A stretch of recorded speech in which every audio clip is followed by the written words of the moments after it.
Price Lord.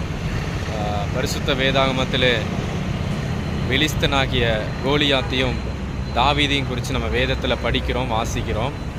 அந்த பெலிஸ்தீனாகிய கோலியாத்தை ஆண்டவர் ஒரு சின்ன தாவீது என்கிற சின்ன ஒரு மனுஷன், சின்ன ஒரு பையனை கொண்டு ஆண்டவர் யுத்தங்களை நடப்பிச்சு ஒரு சின்ன ஒரு கூழாங்கற்களை வச்சு அந்த பெலிஸ்தீனாகிய கோலியாத்தை முறியடித்தது போல் நம்மளுடைய வாழ்க்கையில் எத்தனையோ எதிரிகளை நம்ம சந்திக்கிறோம், சத்துருக்களை சந்திக்கிறோம், நம்மளை அவங்க சந்திக்கிறாங்க, யுத்தங்களை பண்ணுறாங்க, நம்மளோடு போட்டி, பொறாமை, எரிச்சல், இப்படிப்பட்ட காரியத்தில் நம்மளோடு அனுதினமும் யுத்தத்தை நடப்பிக்கிறாங்க. நம்மளால் மேற்கொள்ள முடியல பாருங்கள். ஆனால் ஆண்டவர் நம்மளோடு நிச்சயமாக இருப்பார். ஆனால் அந்த யுத்தங்களை கர்த்தர் நமக்காக நடப்பித்து தாவீதோடு இருந்து கோலியாத்தை ஆண்டவர் ஜெயித்தது போல நம்மளுடைய சத்துருக்களையும் ஆண்டவர் ஜெயிக்கும்படி நமக்கு கிருபை செய்வார்.